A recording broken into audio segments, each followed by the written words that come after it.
to another episode of Morgan's Pop Talks, breaking down the latest in reality TV and pop culture. And I'm just going to dive right in today because we have had a week. We have so much to discuss. Obviously, Love Island USA is back. Ugh. I'm having to reframe my thoughts. We're going to talk about part 2 of the Summer House reunion. We have some Secret Lives of Mormon Wives updates. It's going to be a good day.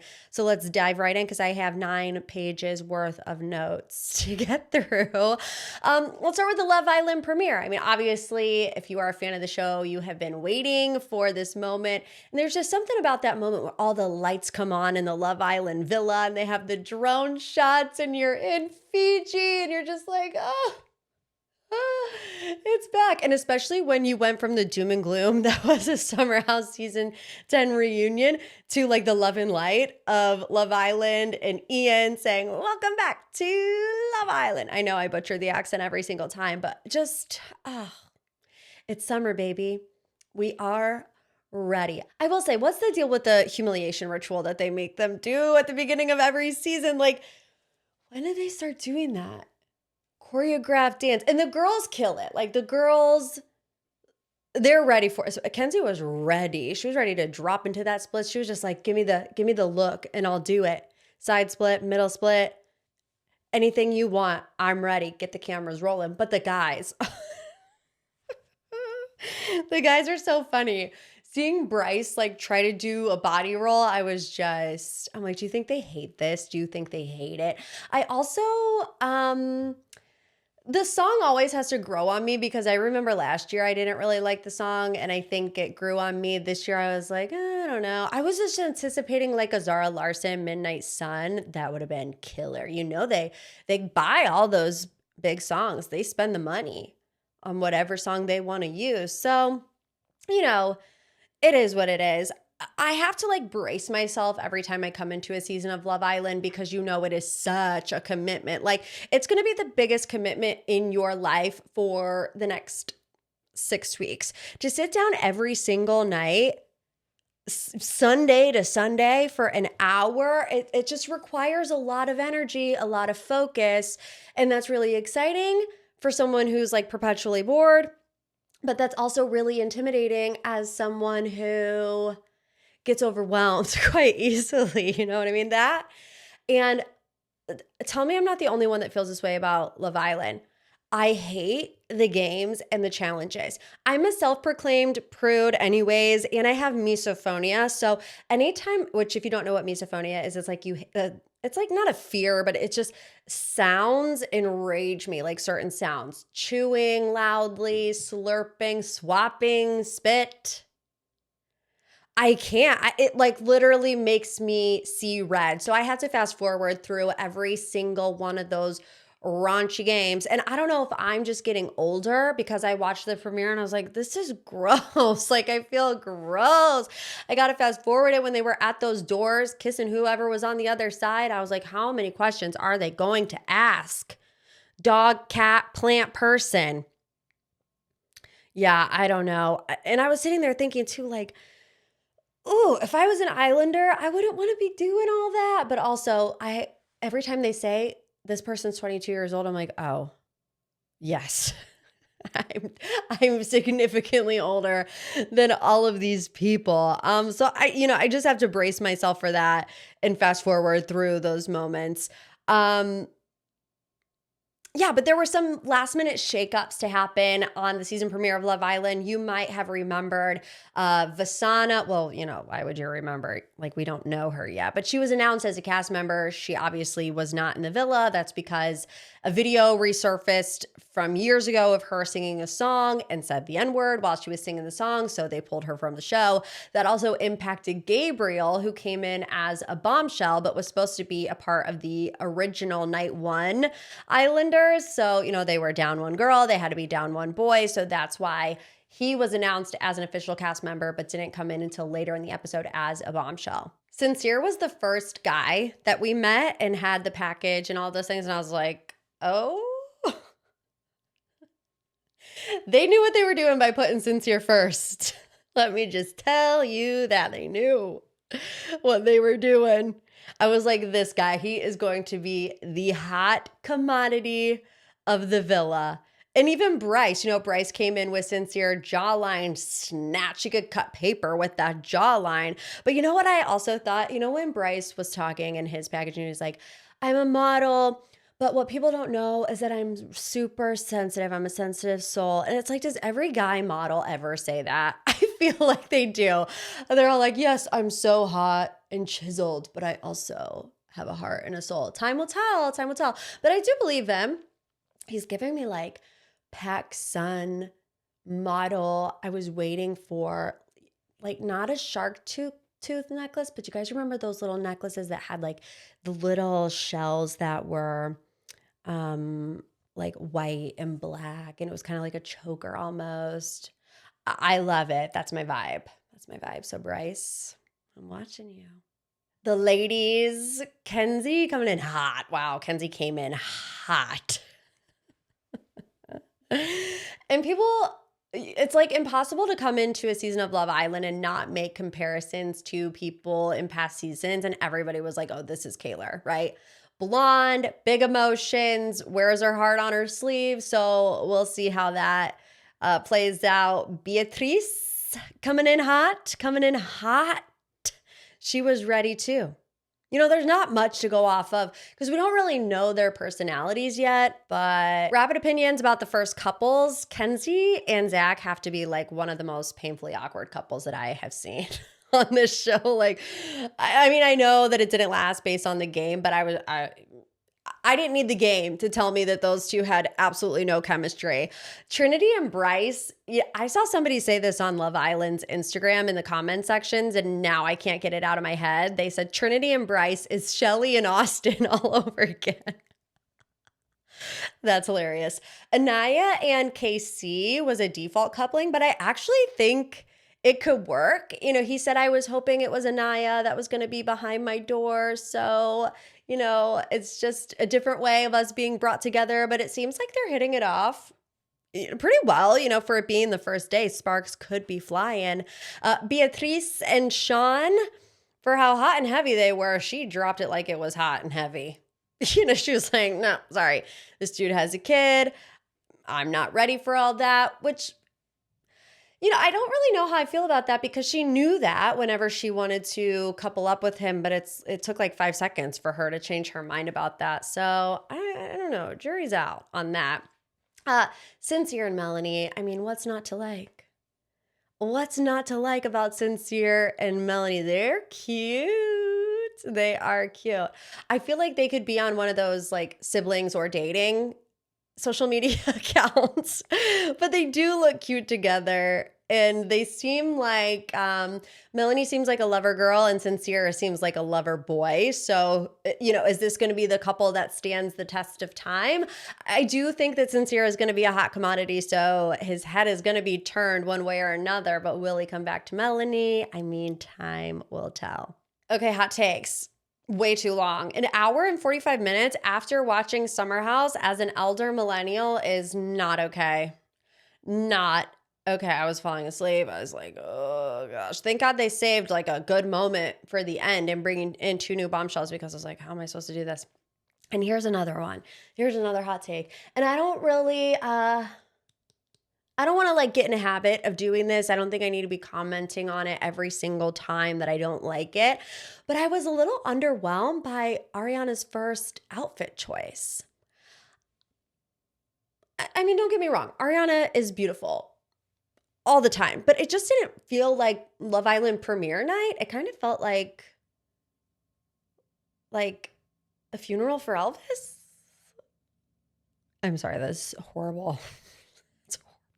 I thought her second outfit was much better. The little purple mini loose beach waves, glitter. It was more Love Island. I don't really understand the decision making behind a black dress for night 1, but you know what? I'm not her stylist. Let's move on to headline number 2. Miranda. I don't know if I'm supposed to call her Miranda McWhorter or Miranda Hope. From the Secret Lives of Mormon Wives is spotted out with a previous Islander, Pepe Garcia, after Miami Swim Week. So if you guys don't know who these people are, Miranda, Secret Lives of Mormon Wives girly, Pepe was on Love Island and Beyond the Villa. spent some time together in Miami.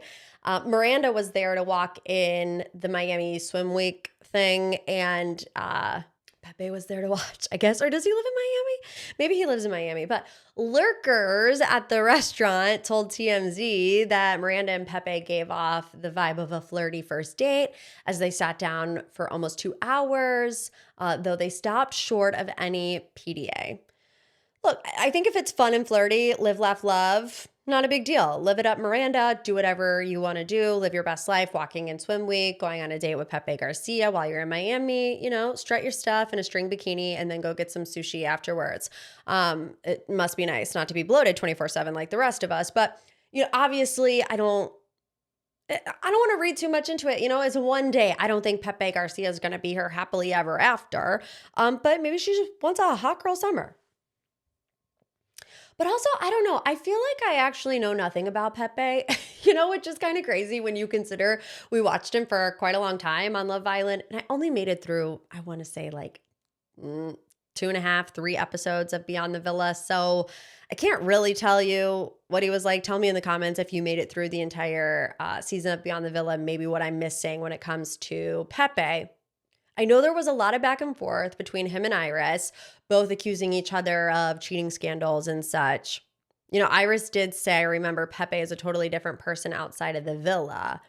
I don't know. Is he? I don't know him. He's a figment of my imagination at this point.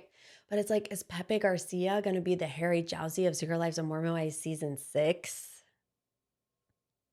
Because you guys know what's going on with season 5, right? It's only going to be like 5 episodes. Right now they're filming confessionals, but they're not adding on any more episodes to season 5. So I don't know. Maybe that's a storyline for season 6. Last but certainly not least in this week's Pop 3, more Secret Lives of Mormon Wives news. Taylor, Frankie, Paul, and Dakota Mortensen have had a custody update. So a judge has issued a new ruling in the ongoing custody battle between Taylor and her ex Dakota over their 2-year-old son, Ever. During a virtual hearing earlier this week on June 1st, the judge said he's encouraged by the progress being made and believes they're moving in the right direction. As a result, the judge is recommending that Taylor's supervised visitation be lifted. So moving forward, Taylor will have custody of Ever on alternating weekends, plus 1 consistent midweek visit each week that will not include an overnight stay. The judge emphasized the importance of having a predictable schedule for Ever and wants that midweek visit to remain the same day each week. However, the court made it clear that concerns still remain regarding conflict between Taylor and Dakota.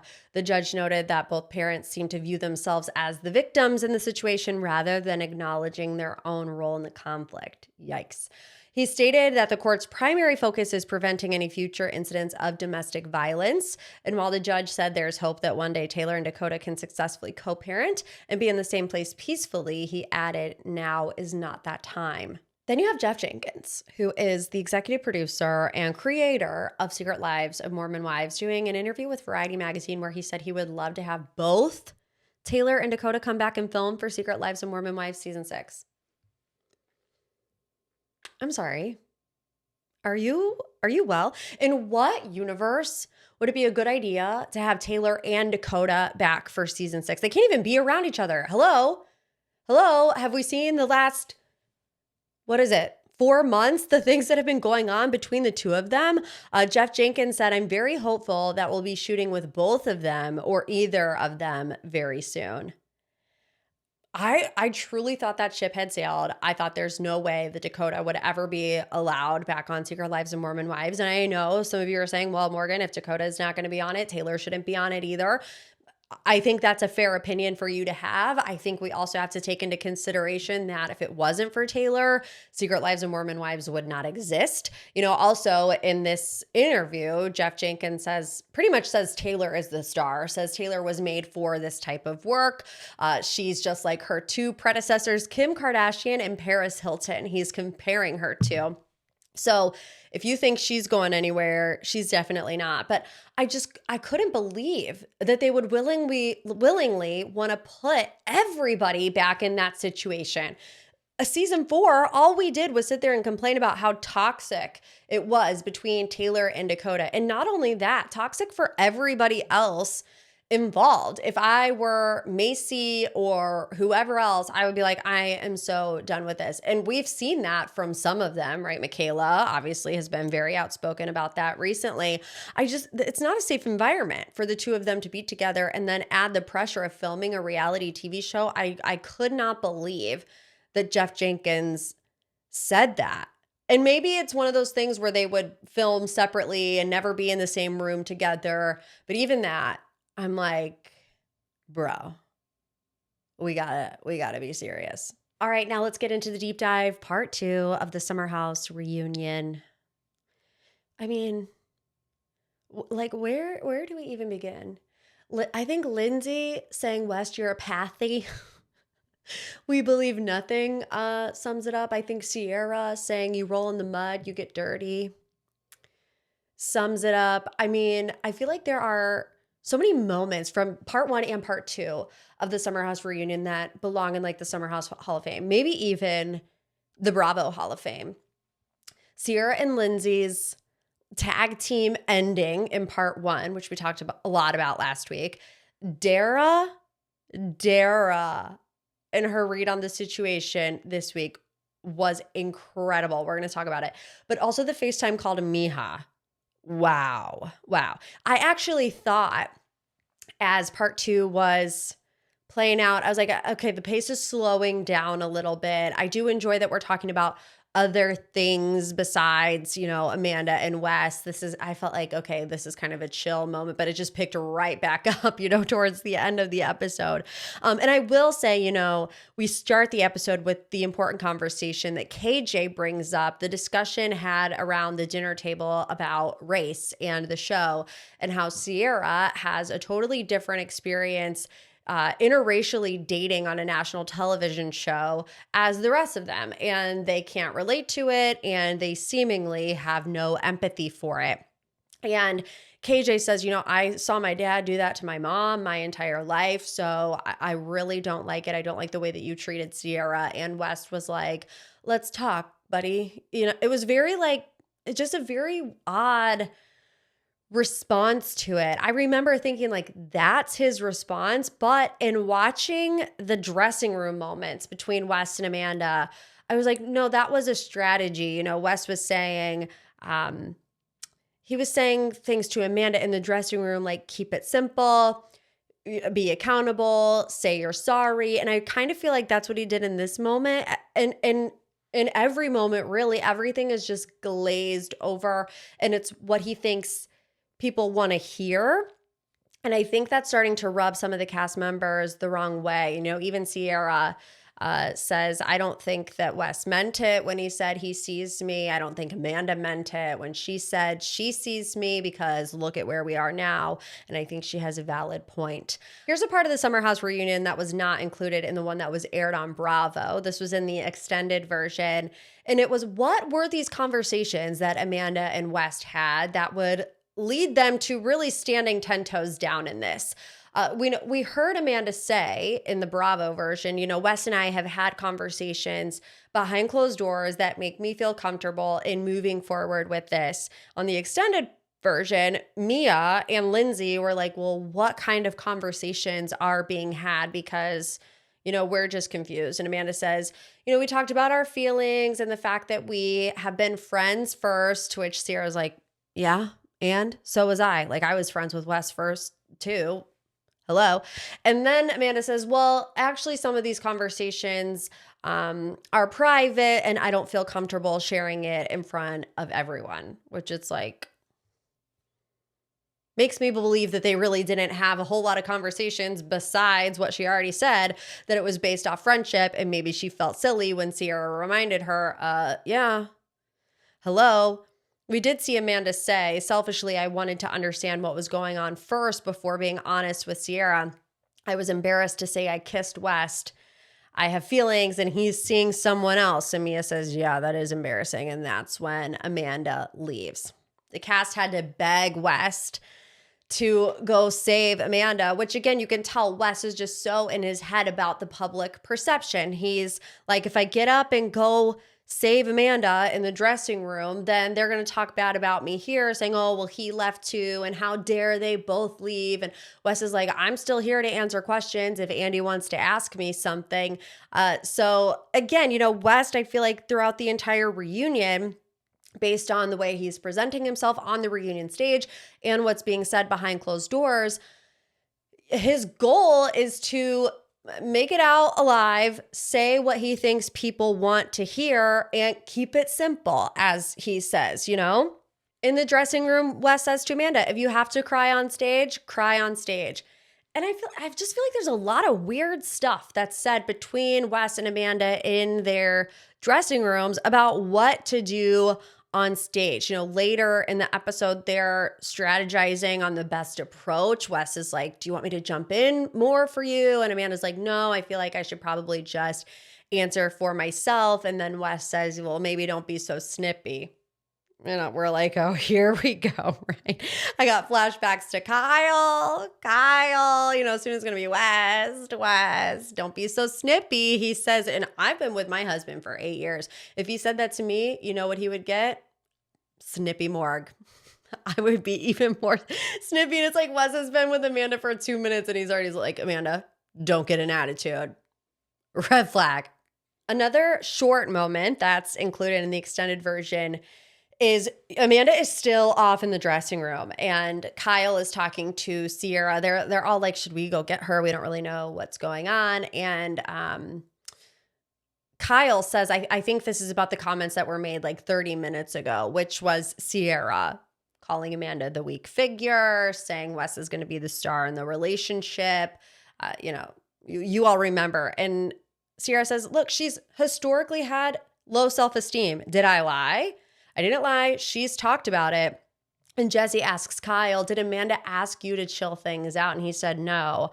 But Kyle sees that she is struggling. And that's something that Kyle mentions. He says he goes back and forth from feeling worried about Amanda to feeling betrayed by Amanda and Wes. And that's something that he's having to navigate in real time. The group huddle, where Kyle says, the thing I'm most focused on is Wes' ease of lying. I love that moment. I love that phrase. Every time I hear Kyle Cook say Wes' ease of lying, it does something to me. I get the chills, the hairs on my arm stand up straight, and they have the receipts. Wes has been in a committed relationship with Meija since February of 2025. The entire time they were filming Summer House Season 10. And I actually love that both Kyle and Sierra seemingly have a new relationship with Meija. I was really curious if we were ever going to hear from her because she has been alluding to it vaguely on her own social media accounts, responding to comments, but nothing ever too pointed where she's really giving her point of view. It was more like vague comments about how she's not happy about it all, which who would be? But I did not know that we were going to get a FaceTime call between Sierra and Meija. Kyle jumps in. And again, we've seen this theory discussed on social media a lot in the past week, but Kyle says it here in that group huddle. Wes knew Amanda was about to have this glow up, so he hitched his wagon to Amanda. And then Carl says it's the only relationship that works because she can't commit, because she's still married to you. Oof. That comment from Carl deserves a little bit more appreciation, and I'm here to give it because, yeah. Okay, let's talk about Dara. Dara, wow. Did Dara have the moment of the episode in reading Wes to filth so eloquently? I think so.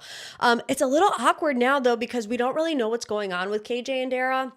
In their package, they're talking about how they are, in such a strong place. She says, I don't think I'll ever feel this strongly about anybody ever. KJ was on Carl's podcast earlier this week, and he was talking about how him and Dara did break up for a time when he was going through treatment, that he took a lot out on Dara, that Mia actually told Dara that you need to break up with KJ while he's going through this so that he can get well, stand on his own 2 feet, but that they came back together and they've been stronger ever since then. And obviously now we have no idea what's going on. We woke up last week to all the photos of KJ and Dara being scrubbed from his profile. It seems like they no longer follow each other, which people are like, oh, that's a blocking situation. So we don't really know what's going on in that relationship. But Dara with the ultimate read.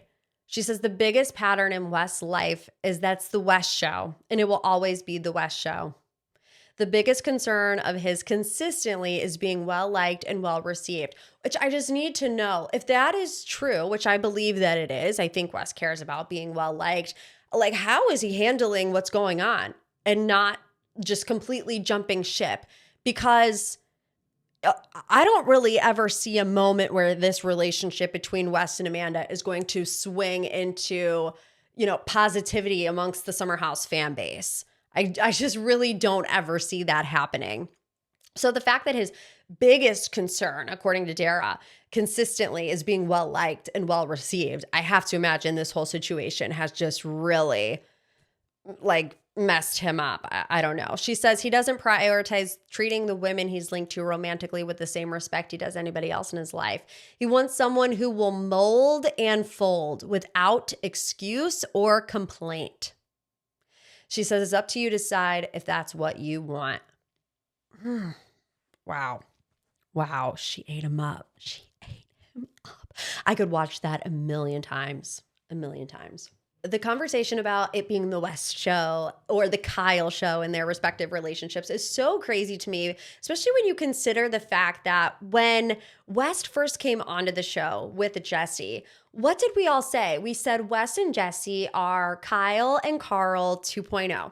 Very similar in looks. They obviously have personality differences, but West is very similar to Kyle. Life at the party, star of the show, except, 10 years younger. We didn't know it would be this similar, West ending up with Amanda for the time being. The fact that we end up here and the fact that I don't know if Amanda just doesn't see it or she just is, willfully turning a blind eye to the fact that she's headed down the same road that she was in with Kyle. And I know they talk about it a little bit further on into the reunion. I mean, we've been asking the question for years, why are Kyle and Amanda even together? And after all of these bombshell revelations that came out in part 2 of the Summer House reunion, like the fact that they have zero intimacy for 4 years, since the moment they said their wedding vows, they've had no intimacy. They have no communication. Amanda says, I don't like going out with Kyle. I mean, they clearly did not like each other at all. So what kept them there? I mean, I think it's easy for us to say from Amanda's perspective, it was probably the show. Is the show part of the reason why she dated Kyle to begin with, stayed with Kyle, got married to Kyle? That seems like crazy to me to think, but we do know that it is ingrained in her, even when she says on In the City, like, I don't know who I am without Kyle. Is that because you guys have been together for 10 years? Or is it because you don't know where's your footing if you and Kyle separate when it comes to being on these shows? This is her career after all. I can see that being part of Amanda's perspective. I don't see that being a part of Kyle's perspective. And I really don't mean any shade by that. Kyle is the one who started the show. I feel like with or without Amanda, he's going to continue to be on these Bravo shows. So what kept him in this relationship for so long? He clearly was unhappy. They both were unhappy. Why would neither one of them make the decision to walk away? Instead, you put yourself in compromising situations. There's cheating allegations. There's all these things. It's like you're doing yourself such a disservice by staying in an unhealthy relationship where if you just would have walked away, you could have had all the freedom that you wanted. Let's talk about a little ray of sunshine in the tornado, Carl and Lindsay. Every single week that this season of Summer House has continued, there's been like one Carl and Lindsay nugget moment that I've just been clinging on to hope for. I've always been the biggest. I love Carl so much. I love Lindsay so for different reasons. And I loved their friendship. So the fact that it went so south and we thought think back to when they broke up in that reunion. I never in a million years would have thought that they would come back around just because, Lindsay holds her ground and I didn't really see her ever opening the door back up to Carl being friends. I think we could all tell that Carl really wanted that from the moment that their relationship ended, was the friendship that they once had. But, it was the summer of Carl and he was in the mix. And what Lindsay said to him was really moving. She said she's proud of Carl. She said, "You seem more in your skin, more confident. That is such a beautiful thing to see. I do think that you are finally the person you're supposed to be and always wanted to be." Lindsay, if I were Carl, I would have started crying. I know Carl's he is a mess, so maybe he would have started crying. But it's just like, I can imagine that would be such a touching thing for him to hear from someone like Lindsay, especially when you consider, the demise of their relationship. There were multiple layers to it, but one of the layers that we really saw was Lindsay seeing Carl feeling kind of lost, and maybe Carl feeling kind of lost in this new sense of sobriety and not really knowing who he is in this new world. So I feel like just for them to get to this moment and for her to say that in front of everybody on national television is amazing. She's going to be on his podcast, which is super interesting. I cannot wait for that. And she followed him back on Instagram. So Carl and Lindsay stans, we are living the good life this week. The Uber Eats ad. Lindsay says, "I just wanted to bring some love and light into a dark situation." And Amanda says, "I would have never done that to them during their breakup." And it's like, it's not the same thing. I don't understand how she thinks it's the same thing at all. Amanda, you're the reason why you're in this mess. And Lindsay and Carl didn't make an Uber Eats ad when you and Kyle announced your split. That would be the equivalent to what she's talking about. Amanda said, "I would have never done that to them during their breakup." Well, they didn't do that to you and Kyle during your breakup. They did it after this other situation that you and West have put the entire house in. And I love that Lindsay stands her ground. And she's like, "Listen, I've been here for 10 years. I can do whatever I want." Period. The look on Amanda's face when Sierra said, "I apologize to Kyle backstage for misunderstanding him this summer." Amanda looked like she was in agony when Sierra said that. I was like, oh, she hated the fact that Sierra said that. She hates the fact that we are all seeing a different point of view. And do I need to say it? I don't need to say it. That's not to say that what Kyle did was in the right at all. Like, we all have the common sense enough to know it's not okay when Kyle pops off and screams at people and throws things at the house. It's a scary environment that he puts people in sometimes. But I don't think Amanda was ever expecting people to be looking at her actions and dissecting what it does to the dynamic, not only between Amanda and Kyle, but in the entire house. Sierra says, "I was so focused only on Amanda's perspective, and I was so in her corner because we had been so close for so many years that I wasn't able to even look at it objectively and see where Kyle was coming from. Now that I have been able to do that, I feel like I misunderstood you, Kyle." And Amanda hates that. And West came in to save the day during that fight, right? Pulls up a chair, sets it down right next to Amanda. And Amanda says, "It was nice to finally have a guy in the house stand up for me. Historically, my girls have always had my back, but the boys have always seemed to, ride hard for Kyle," which I don't necessarily agree, because Carl started fighting Kyle pretty much on behalf of Amanda. So to say that Wes was the only guy to ever stand up for her, I don't think that's accurate. And I kind of feel like that's where Amanda's emotional connection and closeness to West really started. Her saying it was nice to finally have a guy stand up to Kyle, and it just so happened to be West, who she falls head over heels in love with 6 months later.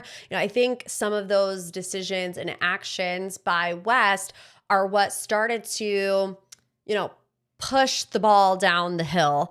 And they talk about the Cartier watch and the confessional that West gave afterwards, comparing Kyle to the guy on Wolf of Wall Street, saying whenever somebody starts giving gifts, that's when I know that it's a terrible person. And Amanda is sitting there like this. I'm like, what are you doing? Are you here with us? Where's your head right now? Because this finger in the mouth situation was really bizarre. Kyle asked this question to West, and West does not answer it. I want to know the answer to it, talking about the Cartier watch confessional. Kyle says, were you trying to make me look extra bad because you were already hooking up with her? Wes does not answer that question. Wes says, I wasn't making you look extra bad. You were the one saying horrible things about Amanda, which is true. But like I said, he didn't answer the question. Were you trying to make me look extra bad because you were already hooking up with her? I don't know if Wes didn't hear it or if Wes just heard the first part of the question and was like, no, dude, I wasn't the one making you look bad. You were making yourself look bad. But I was like, I do want to know when that confessional was filmed.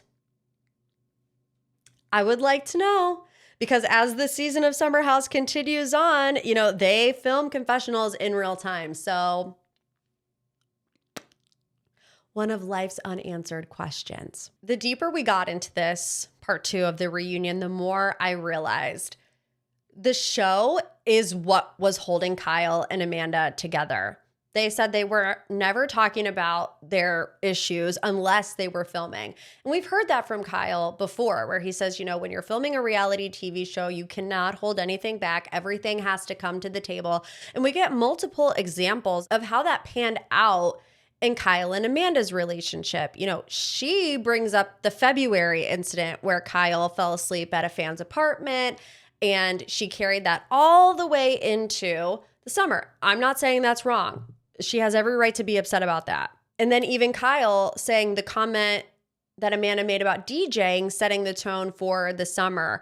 Amanda saying Kyle started DJing to spite me. And I'm just thinking, have they never had any conversations about these conflicts unless they were on camera? And it really doesn't feel that way. And it makes more sense too, because every season of Summer House, Kyle says, I'm looking forward to reconnecting with Amanda. And at the beginning of the season, I would say things like, well, why doesn't Kyle try to talk to Amanda in the 6 months prior to Summer House? Why is he waiting until the season starts to try to work through some of those issues? And I think it's because they did not like each other. They didn't talk to each other. There was clearly no communication there whatsoever. And, he says, most of the nights that I have a bender, Amanda, you were supposed to go out with me and then you bow out. And Amanda says, I didn't like going out with you. And that really hurts. Kyle, she says you would get belligerent, we would get in blow up fights. And I think the position of it depends on what you believe. Do you believe that Kyle would get so drunk that he would start having fights with Amanda? I mean, I can believe that. We see it pretty much every weekend on Summer House. Is it because Amanda is a Debbie Downer and doesn't want to do anything with Kyle? I could see that. We see it every weekend on Summer House, So again, we've been talking a lot this season about the chicken or the egg, Where did the resentment start? Was it Amanda being cut off? Was it Kyle going out? It just keeps feeding itself, and they never get anywhere. But I'm really glad they addressed, what feels like the hypocrisy of it all, where when Amanda was with Kyle, she wanted to move to the suburbs. She didn't want to go out. She wanted to settle down. And now all of a sudden she's with West. They're going out until 4:00 in the morning, 2 nights a week. And Kyle's like, I don't understand this. And again, that's when Amanda says, well, I didn't like going out with you. And she says, in a marriage, that's not what I want. But in this situationship with West, I'm having fun, whatever. I just think she should probably be thinking down the road, okay, yes, I'm having fun now, but if I do want to move to the suburbs, if I do want to start a family, if I do want to settle down, do I need to continue down this path with West Wilson? I don't necessarily know that that's the smartest idea if these are your future goals, which again tells me I don't think they're all that serious. I think they're trying to make us think that they are to make it look less bad. The urgency at which Amanda needed this statement to come out on January 19th saying Kyle and I are no longer together was very interesting to me. We didn't know that. So we knew that the statement came out, obviously. We learned last week that January 17th, 2 days prior, is when Sierra and Meija first started getting some weird vibes about what was going on between Amanda and West. And then Kyle says Amanda was adamant that the statement had to be put out that day. There was a sense of urgency there. He didn't even have the chance to tell his family. And we learn, Amanda says, I was done on New Year's Day when you spent the night in a hotel in Hoboken. Not great. She said, I waited until everyone was back in the office after, seemingly the holiday break, contacted Bravo PR saying, I don't want people watching this season thinking that Kyle and I are still together. I get it, especially if my husband's spending the night at a hotel and we have been through this over and over and over again. Like, I understand why Amanda was done with the relationship. But again, the sense of urgency to have it come out on January 19th.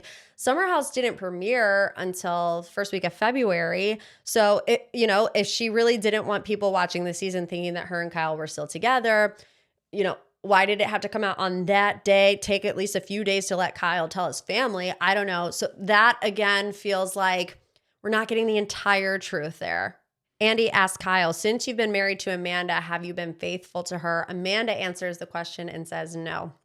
He says, there have been times I have been out and been inappropriate. I will own it. I never had an affair, never slept with anyone. Amanda says he stepped out of the marriage, asking a girl to make out. I want to know if he did.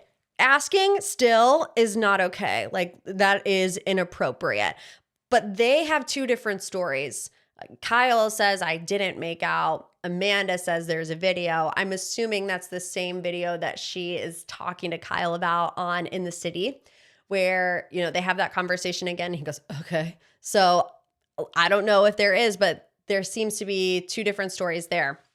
Kyle made out with Sally Carson the night before the Summer House premiere. Wah, wah. Sierra says, I called you immediately, Amanda. That's the kind of friend that I am to you. I just want to point out the kind of friend that you are to me.